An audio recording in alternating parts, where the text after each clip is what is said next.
Hi, today we've got John from the Southend-on-Sea. Hi, John, how are you? I'm okay, thanks. Good. Look, can you tell us a bit about your stroke story? Well, when I had it, Yeah. yeah, I had my stroke beginning of November 2018. I woke up in the morning. My wife had got up already. I woke up and I couldn't pull the sheets back. I couldn't, and I was sitting there thinking, this is strange. And my leg wouldn't. I was trying to move one leg over, and it was immobile. And I actually thought I had the worst cold I'd ever had. Like man flu. Yeah. But I struggled and struggled, and in the end, I kind of slid out of bed, feet first, like a like a slow worm going, and then I tried to walk on all fours across the carpet because I couldn't stand, and I kept collapsing. My right arm went, my leg. And I managed to get to the door somehow, wiggling across the bedroom. I got to the door to discover it was shut. And the door handle was. So that's when I thought I'd give my wife a call, and in my head I was shouting, "Juliet, Juliet, help!" But it actually came out because I'd lost the power of speech as well. Yeah.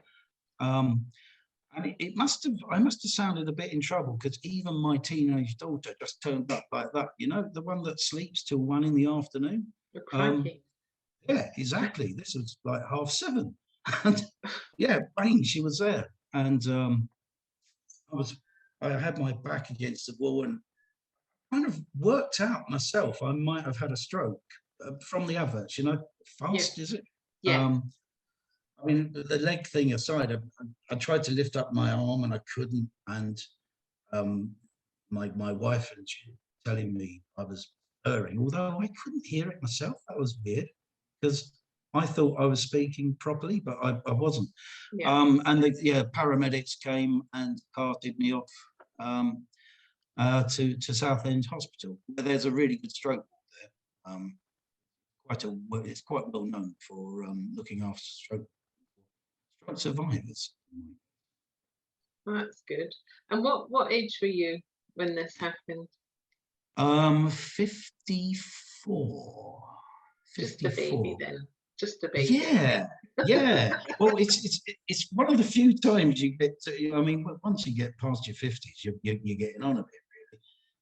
But I actually get told you're a bit young to have a stroke. So it's the only time a conversation with the word "young" is used in my presence. Yes. Not I know the feeling. So just prior to your stroke, what was your occupation? What were you busy doing day to day? Right. I'm a celebrant. It's an unusual occupation. Back in the olden days, if you were to have a funeral, you pretty much you had to have a member of clergy. Now there's more choice. There's humanists, for instance, and a celebrant is someone. I do what the family instructs.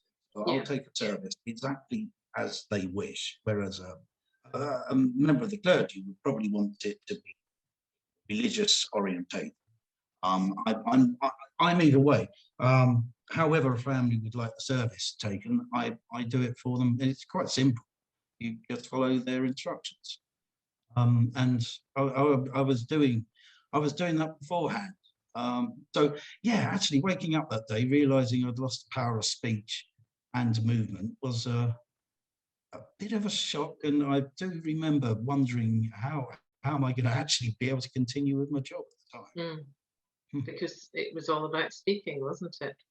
Well, absolutely. Well, and you do have to walk to the lectern to get there. Yeah. So there's you've got to kind of multitask. I kind of lost the ability to be able to do that sort of thing.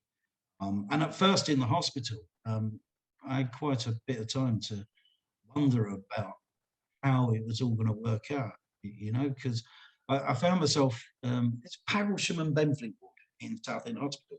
I found myself there, and you kind of have a lot of time to contemplate and wonder And it seemed to me that the best route was really to try and be positive and try really hard at all the, because once you've been there for a few days, then the physios get involved and you go to the gym, and I really took that to heart.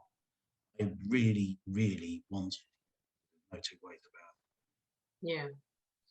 And you had some interesting visitors while you were in the ward, about it. much to the rest of the ward's disgust. Yeah, yeah, there I am. I was right at the end of a ward, and the doors, I mean, were miles away down there.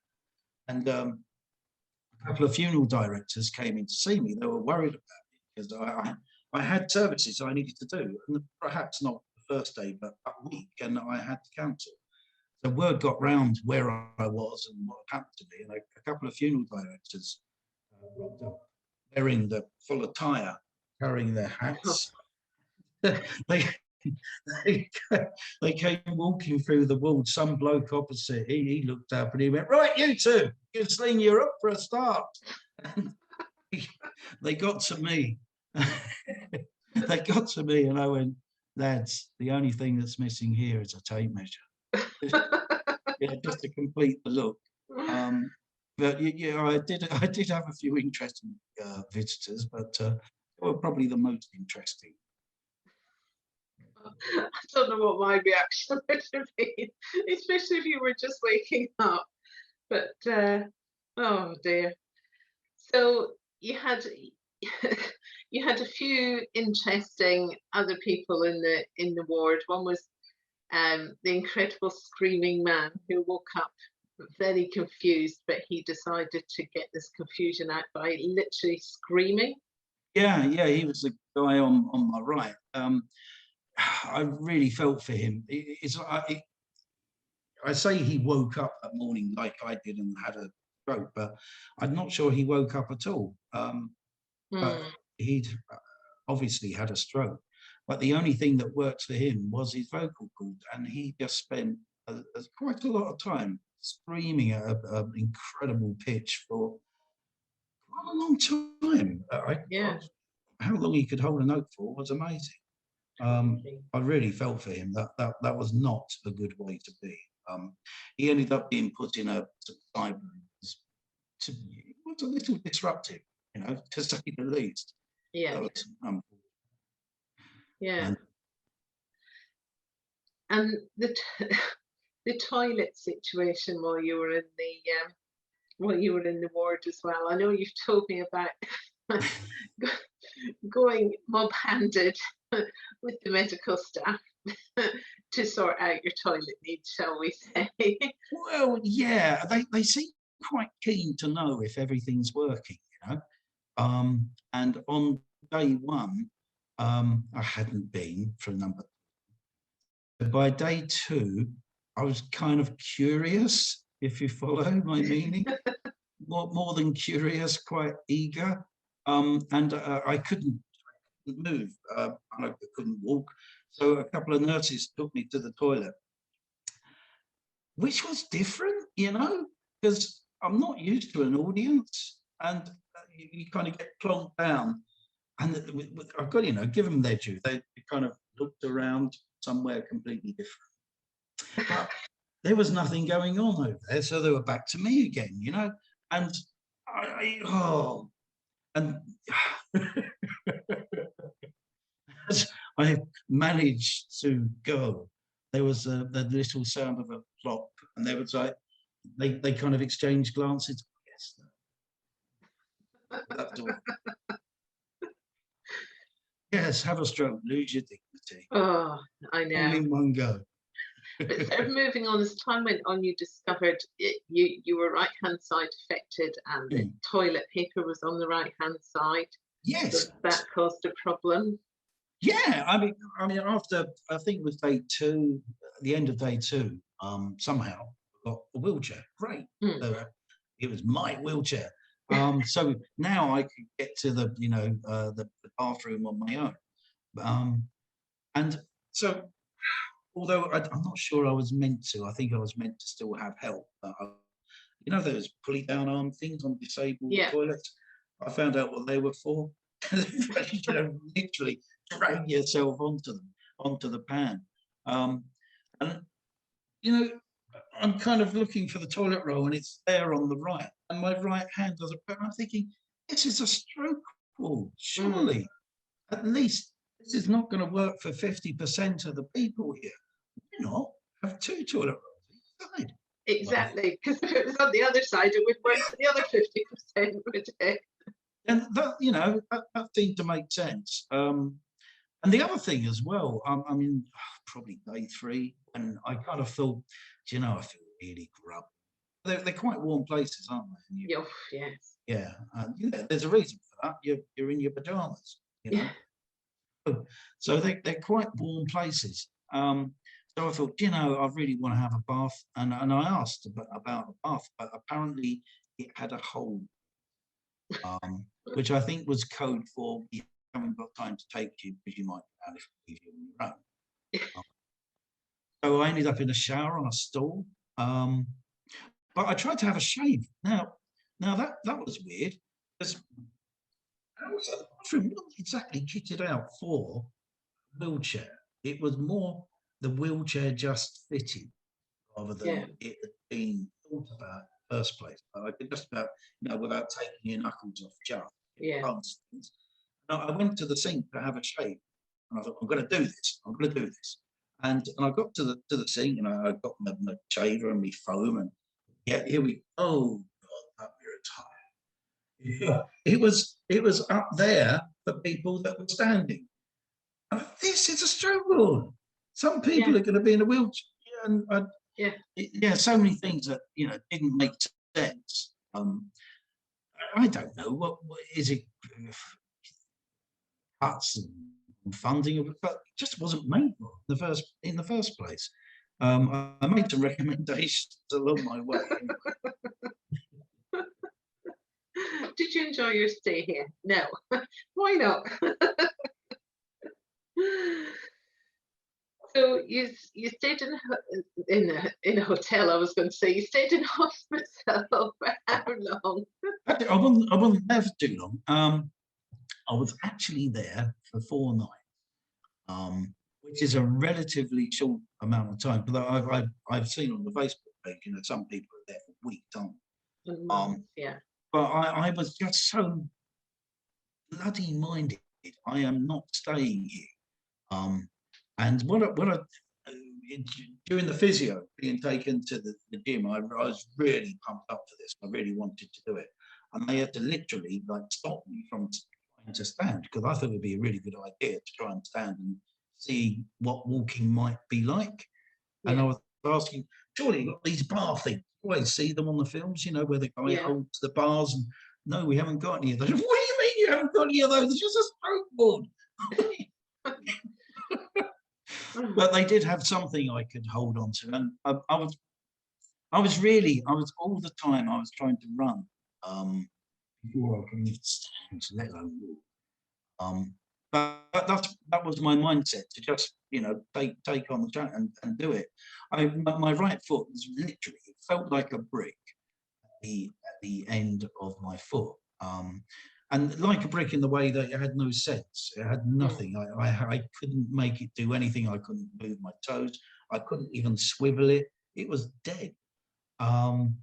So trying to balance on something you had no control over. I mean, looking back, I suppose it would have been relatively all on my ankles, because Yeah. I have the connection between my brain and my foot, be able to control it. In the physio staff, they kind of got the idea. They knew, they must have seen people like me over and over and over again. I must be their worst nightmare. They seemed to be a bit worried. I was just going to jump up out of the wheelchair and just give it a go. And I was going, no, don't worry, I'm not going to be that stupid. I'm really not. So they said to you you could get out of hospital if you did a certain task. Yeah.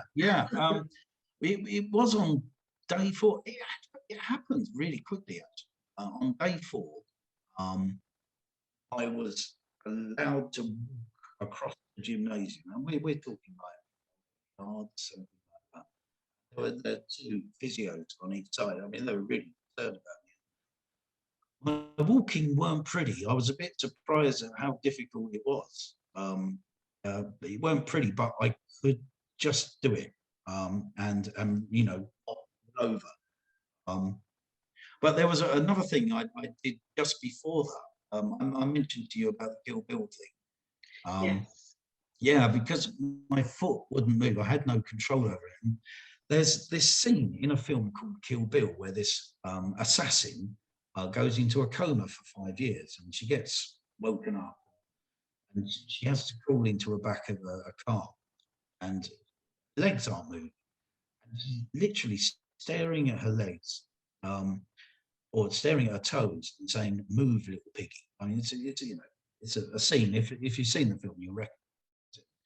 And I thought, you know, I'm not doing much else in here, well, apart from going to the toilet with an audience and not being able to shave.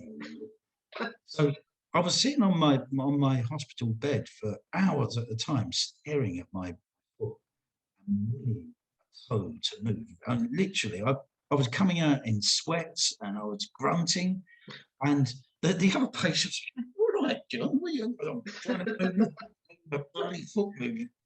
And do you know, it was ages and ages and ages, but there was this tiny movement in one of my toes. And I went from nothing, I couldn't make it move at all, to this little flick. Yes. You know, that's the beginning, because from what I could understand at the time is the stroke had melted or made the neuro pathway disappear. So there's something from my brain to the foot or whatever, the link wasn't there. So it needed to be built up. And I'm convinced that all that grunting and twitching in the hospital bed, staring at my, you know, I was trying to do a magic trick. You know, it was like that, you know, or something like that. That was a really big step. So yeah, along with that, a lot of concentration and to walk. But then they told me, I thought, right, I'm out of it. I've walked 5 yards. No, John, you've got to be able to walk up a staircase. So what? You're kidding me? Where's this staircase? What I was expecting would be like a wooden box that they'd made out of it. So Yeah. No, it's a hospital. They have real staircases. Oh no! Why would you build a wooden one that is like a staircase when just outside the door is the fire escape? So off you go. No. It was about 11 steps. It was the longest 11 steps I've ever done. And there were people all around me. I've got to say, if I fell, I think I would have been safe. There were so many people, and I was holding on to the handrail, and I couldn't do 1 foot on one set and then the next one. It was, get 2 feet on the same step, and then that sort of thing. Yeah. And I got up and came down. I was absolutely done in. It was so hard. It was so hard. But I managed it. Basically that was it. And I got told, you can go now then. Great. So I phoned a couple of mates and they came to get me. But there's a thing called doctor discharging you, where he signs you off and then you get your medication to go home. 8 hours. 8 long, mind-numbing hours.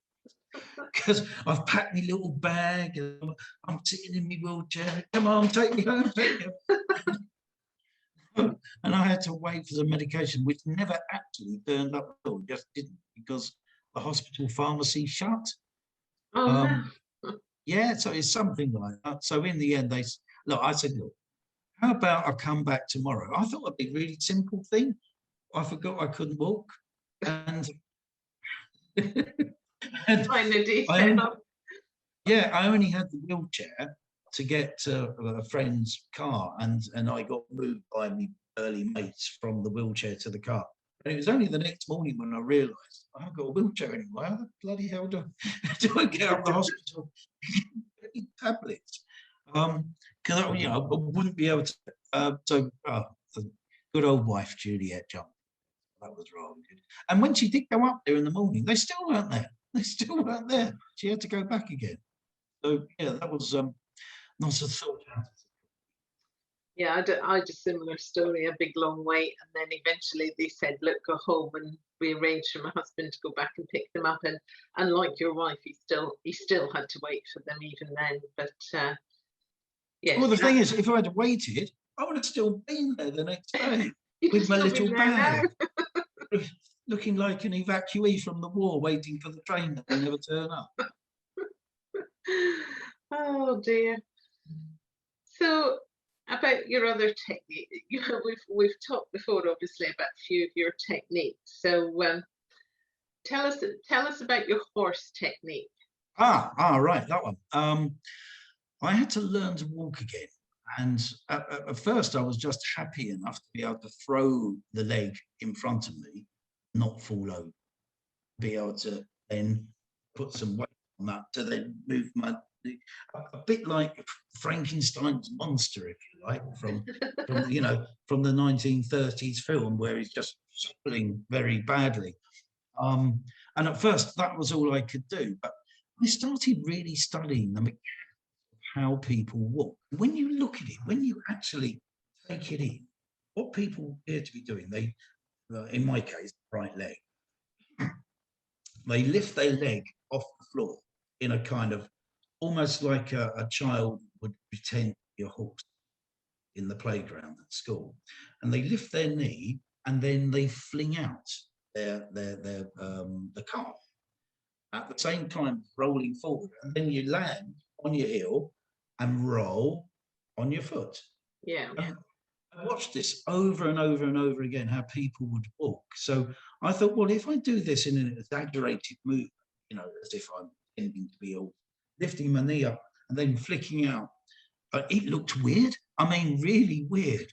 But slowly, by being able to do that and walking for far enough, I mean, I used to walk to the end of the road, but at night, though, at night, didn't want to scare the neighbours with that one. Serious. Under the cover of darkness. Yeah, definitely under the cover of darkness.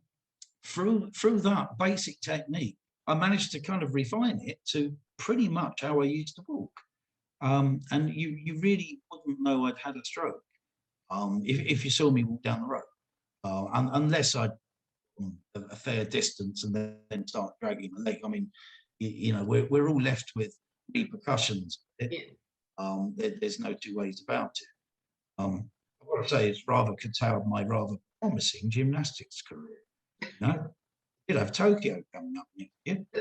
However, It worked. yeah, it works, but I'm no good on the high beam anymore on that one. So you said you had a physio that was extremely good and worked you really hard, even though you didn't want to. She kept you going and got good results. Yeah.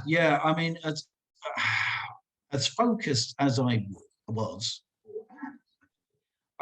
we all have lazy days, yeah. There are days and also there's the fatigue to take in as well. Everyone knows about fatigue that you get a stroke, and I'd be sitting in the lounge and she'd come round and I might be that sort of thing. But no, she wouldn't take any of that. She was what you call a hard taskmaster, really, really focused on her job. Her workload was just mental, absolutely mad. Yeah.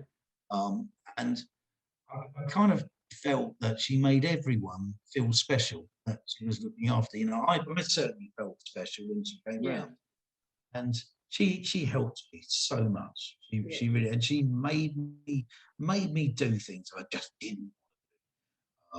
Some days I was really up for it, you know, Yeah. but she kind of recognised that, you know, I think she could tell the difference between fatigue and don't want to. She was she was Can't go quite bother. she was quite an expert at that. Um, and but when there became a point where it was the last time she was coming round, and when she did come, I knew she had some paperwork. She had to fill this in and Yeah. say yes, tick. I sat her down on the sofa. I said, "All the boxes you need to tick. Meanwhile, here's a nice bit of cake, a roaring fire I've made you as well. Now just take 10 minutes out of your day. Relax." Oh. And she did. Well, she managed it for a couple of minutes, and I could see the guilt. She should be somewhere else. I should be. But at least she had a few minutes for a bit of cake and a cup of tea anyway Yeah. for our last. It sounds like she deserved it. She sounds fantastic. Oh yeah, she was really, really. I'd like to see her again and shake her hands and give her a hug. Well, mind you, with COVID, I don't suppose we can. We can't do But, hugs just now. well, a fist bump or Yeah. something like that. That would be nice. Yeah, I feel I owe her a lot. I really do. Oh, that's good. Did they ever find a reason for your stroke? Yeah.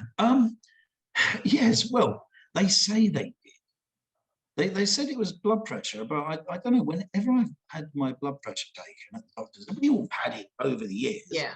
It's all, oh yeah, that's good. That's normal. And being a smoker for quite a long time, I kind of assumed that my blood pressure might be getting it. No, it's always been right. But they've told me I had a stroke because of high blood pressure.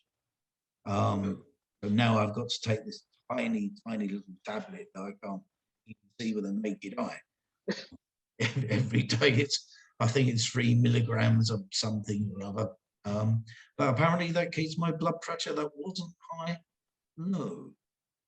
Well, it wasn't very high before, but perhaps it was on that day. I don't know. Yeah. That's what they say it was, blood pressure. Ooh. Well, at least you're on medication, and if it was, it should stop it happening again. So that's good. So you went through speech and language therapy as well, and Oh yeah. Yeah. once again, you had your own technique. Yeah. Yeah, kind of, I developed this list out of nowhere. Also, there was I don't know how to describe it, a brain fog, a kind of disconnection between what when we speak, somehow or other, something appears in your head. You say it, don't you? But Yes. there was like a few seconds delay. I don't know how really to explain it, but words would appear, or what I would like to say in my head, and there'd be a delay before I could say it. Mm. Almost like a Bluetooth speaker or something like that, you know. Yeah. Yeah, this weird delay. And I had speech therapists, I think it's 6 or 8 weeks. And we were going through, she sells seashells on the seashore and Yeah. any tongue twister beginning with S. And what I discovered at first, it was a little technique just to get round the fact that I couldn't pronounce S's, was being Sean Connery. Because speaks in that way. So seashell. The speech therapist was a bit amused about that, and it was a way to get around it. It wasn't actually dealing with the problem. But I did in the end. Again, the speech therapist really spent some time with, and being a public speaker, Yeah. losing my speech was so difficult for me. So I was overjoyed to get that. And in the same way that when the physiotherapist, we had the signing off day to the. I couldn't quite do that for them. What we did do was something a little unusual, because I take funerals, and I wanted to be able to get back on that bike, be able to do it. It occurred to me that just sitting at home in my lounge with a speech therapist, reciting some tongue twist might not be quite good enough for me to get back to work. So I suggested to the therapist, why don't I take service in an empty chapel at Southend Crematorium? And if you watch what I do, let's see if I can get through a whole service. It was also well, didn't even know if I could stand. Well, mind you can hold on to the lectern. So Yeah. so I wanted to see if I could do it. So it was early one morning. It was about 9 o'clock. Before they kind of opened. Been in touch with the chaplain attendant, and he's gone, yeah, we haven't got a service till 10, John, so in you come. And I rocked up, and my daughter drove me down there because I couldn't drive at the time. And my speech therapist plus someone else from her department came. I'm not sure why too. And they sat in the pews, and the chaplain attendant, he played the music, made an entrance, and I sat or stood at the lectern and took an entire service. It was actually for a friend of mine that died just before my stroke. So we ended up with more eulogies than we could possibly in the whole service. So what I did, another service together, he would have been chuffed with this. So good, he had 2 funerals. No, seriously, he would have been really chuffed with it. So I read the eulogies and the tributes that we couldn't fit in the first funeral. Yeah. And I got to the end of that, the curtain shut, the chapel attendants on the music. We got to the end. The 2 speech therapists, they were in tears. Oh no! Oh, blimey! And said, I forgot that we're meant to be, marking you. I was at a funeral, and I thought, yes, I'm back at work in that case. Yeah. And I did have a couple of moments where stumbling and this brain fog and delay. Even the chapel attendant saying to me, no, didn't hear a thing. Yeah. He's watching the whole thing on CCTV and can hear it. So I thought, maybe, I know it's not in my brain, but because I know it's like being 95% of the best you can do. Yeah. So I think, yeah, more of that at that stage. So yeah, from there, it was time to go to work.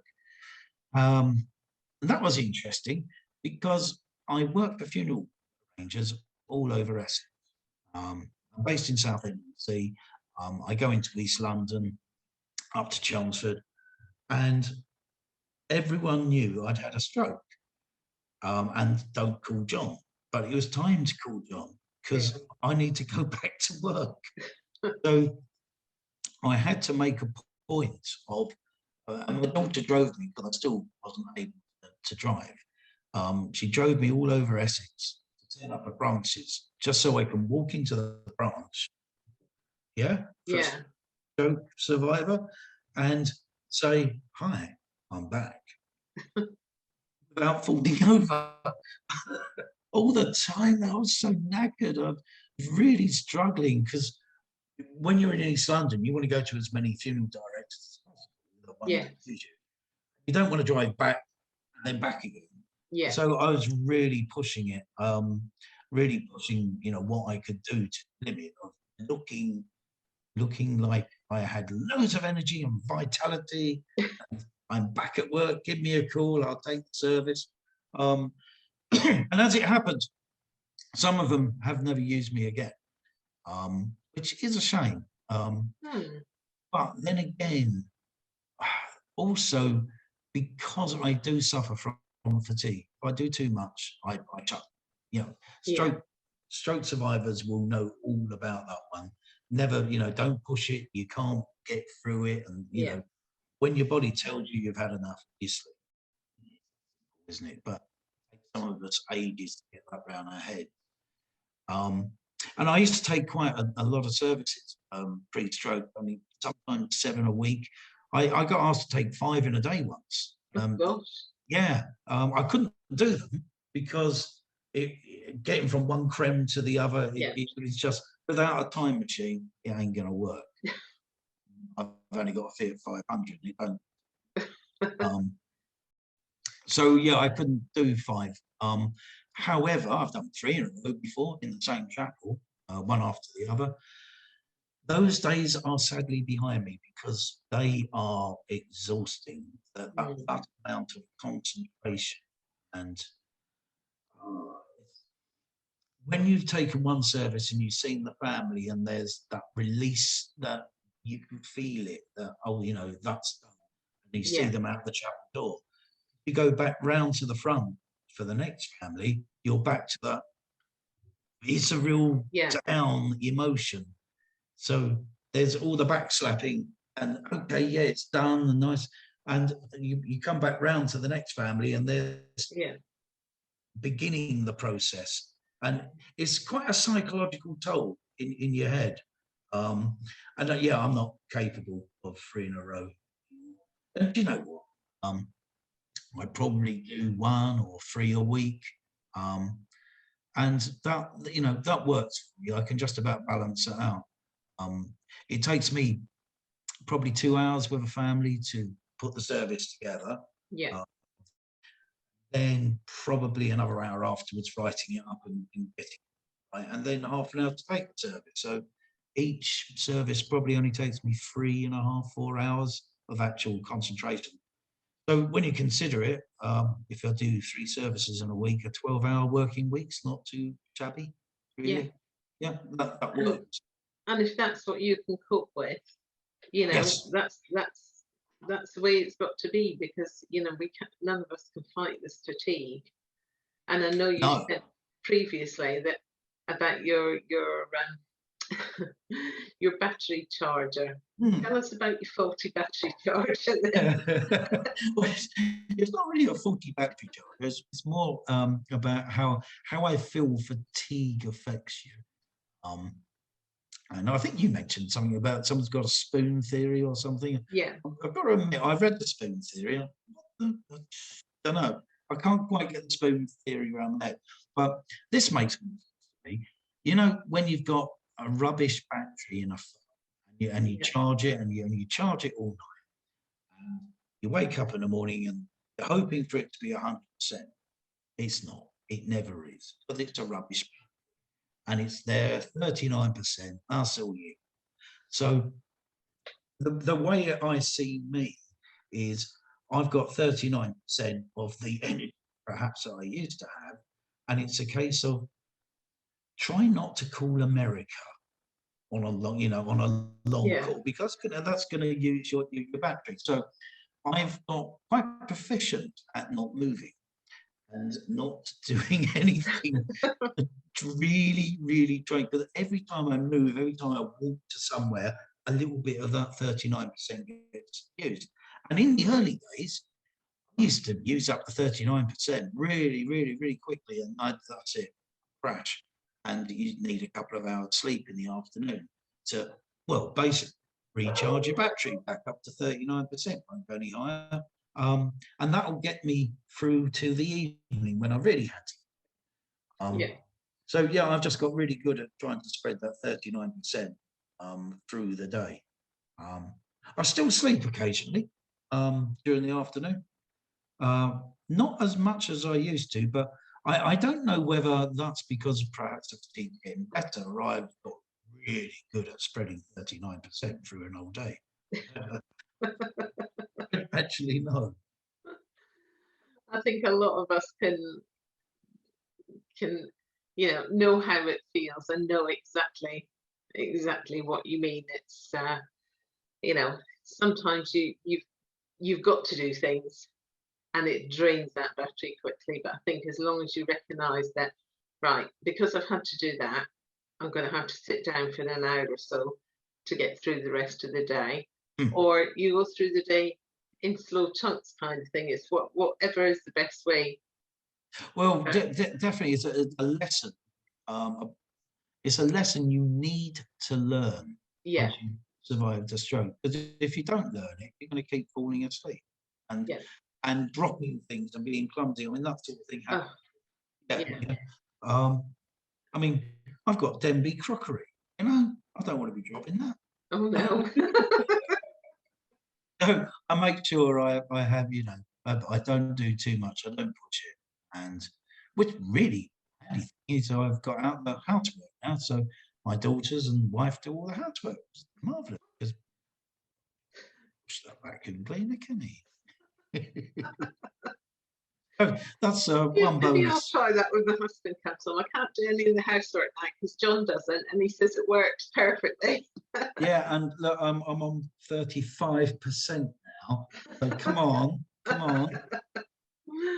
Oh dear. And one of your daughters turned into your PA for a while and drove you around and took all the notes when you visited families as well. Yeah, it actually, my stroke coincided. She was at university to learn to be a teacher, and, in the University of Brighton. When I had a stroke, it coincided with the exact timing that she decided I don't really want to be a teacher. Um, so she quite liked the hands-on and being in the school and doing the placement. It was all the other stuff that came with the admin, and it didn't really get on with. So what was also, it was a shame because we really wanted her to, you know, succeed and do well. Yeah. However, I also needed a carer, so it worked rather well. And Emily, she came back home, and she was literally my carer. Now, one of the things you have to do when you're taking a funeral is go and see the family and take all the information and write notes. Well, I couldn't hold a pen. You know, this was not good. I could hold a pen, but you know, just about do an X bit, or a cross. So Emily came with me, and I would ask the questions and get families to open up, and she'd take in the notes. And then she'd drive me back. She drove me there as well. Yeah. And she would type up the notes as well. So basically, I had my service notes ready for the day, and all I had to do was press print and take the service. Yeah, which she would then drive me to as well. Yeah, she you know she did have it tough, and she also I'm quite keen on going to the British Legion up the road on the corner. I captained the ball team, and that was enough. I really wanted to play ball again. And she would at first she pushed me up there in the wheelchair and back again. Yeah. And what they did, oh, they're really supportive guys up there. They put chairs around the pool table. So at first there were 8 chairs. So pool table, there were 2 chairs at each end. So I could literally and then collapse in a chair and Yeah. get my breath back and then go and take another shot. Well, actually, it wasn't really that. In order to have another shot, you've got to put a ball. I was at first, I wasn't doing much potting. I couldn't hold the cue. I kept dropping it and Yeah. it's queuing, and everything was completely different. Um, and with a lot of perseverance, though, on the one hand, we got the ball here and the wheelchair. So it was a wheelchair, the club wheelchair, British Legion, get a club wheelchair. So they lent me the wheelchair. And I think it was about 2 weeks of being pushed to the club. And then I started trying to walk home, doing the sea leg thing on the way down at night, so no one could see me until I couldn't, and then like get in the wheelchair, and Emily would push me, the rest of the way home. And we got to the point where I thought, yeah, I reckon I'll be able to. It's 200 yards. I'm going to be able to walk all the way home. And And I remember that day we decided to leave the wheelchair in the little cupboard, and I walked home for the first time. That was brilliant Oh, because I thought, well, come on, you can walk home, you can walk back up there next time, you know. yeah, So it was step by step, and with the pool, the 8 chairs turned into 4 chairs. I didn't need to collapse straight into that one, you know. yeah, Um, and then after weeks and weeks and weeks and weeks, I started biting balls. And I mean, I wasn't good enough to beat a little girl at first that had never played. You know, I was that standard. A 12-year-old girl that had never played pool got a good chance at but I went from there to beating some seasoned players, some, you know, proper league players. And the whole thing was probably 4 or 5 months to get anywhere near as good as I used. I'm still a little bit restricted, but you know, I can still do it. I can play ball yeah. and beat most people that come my way. So I'm kind of 95% where I used to. So that's not. No, it's not at all. Not at all. So how's it been in lockdown for you? Have things been much different, or have you had to, instead of going to visit families, have you had to do it online, or Oh yeah, I you mean, know?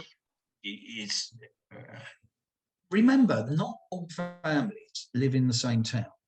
So Yeah, sometimes, I mean, I've been doing my job for 8 years. Sometimes I'm dealing with a family where the mum's died in my town, but they live, well, you're Milton Keynes, aren't you? You know, mm, they'll live there or Aberdeen or something like that. yeah, So they're not going to come and see me. Well, it's unlikely I'm going to go and see them as well in Aberdeen.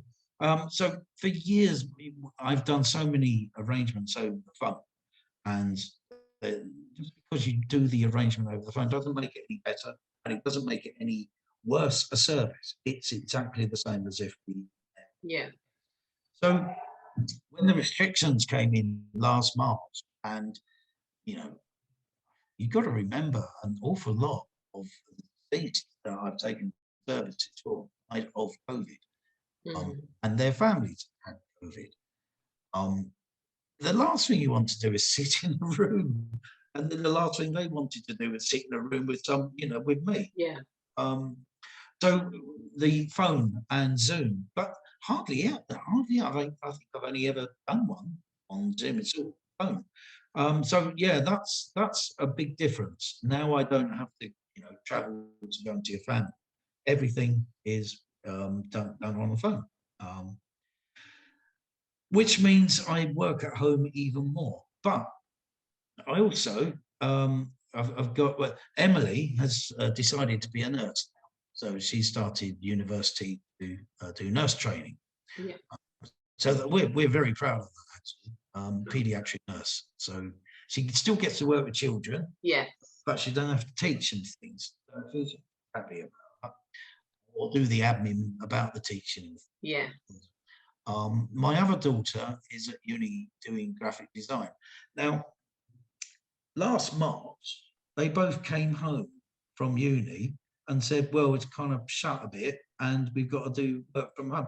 They've been working from home with me since March. The house is, so I've got I've got a dining table behind me there. And normally there's two girls sitting there, both doing uni work, me arranging a service here. But not only that, we're a host family. We have students from all over the world come and stay with us. That are here to learn musical theatre and dance. We've got a studio up the road, the top five in the UK. yeah, And our students that stay with us, so they become our family, and sometimes they stay with us for 3 years, not just during the academic year, yeah, and sometimes it's 1 year or two. But Sean, who's here, started doing Zoom. He's doing dance on Zoom. So I've got two oh no, daughters over here doing university. I've got Sean like a baby elephant upstairs on the ceiling doing dance on Zoom. And I'm saying, so, what were their hobbies? It's it's been a bit busy. It's like they came home in March and didn't go back. I think the light's near the end of the tunnel now, because they went to uni for the first time last Monday. Yeah. So I think some kind of sense of normality is coming back. But other than that, for me, it's been kind of business as usual because once I've seen a family anyway, I'm working from home, um, writing up the service and taking phone calls, etc. Mm. One thing I have noticed, though, parking in the roads got awful. Everyone else is working from home. Yeah. It's, Yes. it's just mad. My street has turned into a car park. People parked their cars last March. Some of them appear to have moved. Oh gosh. Just they're parked. Whereas I used to be able to go out during the day and half the cars would be gone and I'd be out parked where I wanted when I come Yeah. home, No, it's just different. Now you're fighting for a spot. Yeah, big time, yeah. Oh gosh. And I suppose the services themselves have taken a different turn where the restrictions restricted the numbers that were allowed to attend as well. Oh, big time. I mean, you got chapels where ordinarily you can get 100 people sitting Mm. and another 100, in the pews and down the side. And I've taken services, for more than 200 people. Especially, the rule of thumb is the younger the sea star, the more people turn up. Yeah. If you get to 95, fortunately, all your mates have died. So Mm. it's kind of like that. Yeah. It's a very, very close family that turn up. And if you do have any mates that are alive, they're normally too ill to go. Yeah. But the other end of the spectrum, sorry, if somebody dies, tragically young in their 20s, ill turns. But since COVID, no, these chapels with 100 taken out. Well, the large ones, you can have a maximum of 30 people. Yeah. And that's a tough choice for families, especially larger families where, there's a mum has passed away and she had, I don't know, 5 or 6 children and they've all got their children. Yeah. And someone can't go. And it has caused, it's caused a lot of upset. At the same time, a chapel attendant is not the police. Mm. But he's got to say to families, no, that's it. Put Yeah. his arm around and stop people coming in. Most people are kind of understanding and they'll listen to the service because you can have loudspeakers as well that go outside so they can. And other families are not quite so. Yeah. It's caused a few problems here and there. Yeah. And I think, the other thing is obviously, extended family are in different households. Normally they would all come together and be comforting each other during a service. Yeah. But of course they can't, they've got to sit in their households, haven't they? Well, when they take all the seats out, they've left kind of as much as possible 2-meter gaps between each seat. And at first, people were just sitting in their seat. A husband and wife were suddenly sitting 2 meters away from each other. And it took a while for people to realize actually you can pull them together. Yeah. You're from the same household. It's been a real learning curve for the pallbearers, the conductors, the funeral arrangers, and the poor families as well. Even if they haven't, their loved one has not died from COVID. Yeah. If you like, it's been really difficult, really has been. And actually, the pallbearers, I've got to take my hats off because if you remember the early days, we just didn't really know what was going on, but we knew it was bad. Yeah. Well, they would still carry that coffin with the COVID victim in it, and do it properly on their shoulders and carry. And you know, you try being a pallbearer and being 2 meters away from Mhm. the dead person, and the other pallbearers. Yeah. You can't do it. No. And you know, I thought they were so brave. Really, really did. Yeah. Because at the same time, we had to keep ourselves safe, but we also wanted to do things as properly as we could for all the families, you know, with dignity. Yeah. So yeah, it was a tough time, and I've seen some brave people out there. Yeah. Yeah. It's been a tough time all round, but like you say, you know, I think there's light at the end of the tunnel. Things are slowly sort of returning to some kind of normality. Mm. You know, vaccines are flying through, and you know, hopefully brighter days are ahead and everything, and we've got through this. Well, I hope so. I mean, I mean, you would be the same on Group 6. So I take it you've been Yeah. invited for your one. Yeah, I've had mine too. But I got at the beginning of the year, which was not good. I had to not take 7 services because I had COVID. Oh Um, gosh. yeah, right at the beginning of this year, is you know January the 1st, I think I got tested. Um, so I have actually been saying to the pallbearers, you know, uh, look, I've had the vaccine, I've had COVID, I've got some antibodies here. If you want to lick my face, probably it'd probably be good for you. Oh, oh dear. We just need all the youngsters now to catch us up, and you know, Yes, absolutely, the yeah. older generations seem to be on round two and everything. So you know, hopefully we'll be able to all meet up as per Boris's plan and everything, and you know, you'll get your house back to yourself because your daughters will be back to uni. Yes, I think we're all thirsting for a little bit of normality. You know, I haven't played a game of pool since September. Do you know how much that Yeah. hurts? It's just no. And a foaming pint draft lager from a tap in a pub. That would Yeah. you can't do that at home. A can is not the same. It's No. completely different. And also the you know sitting down with my mates who have been incredibly supportive by the way all through my stroke Yeah. journey. Just sitting about and talking rubbish and Yeah. and rubbish and banter and foaming pints of cider and games of ball. We could Yeah. have some of that. I think we've still got a couple of months to Yeah. But it's on its way, hopefully. It's on its way. Well, thank you very much for talking to us today, John.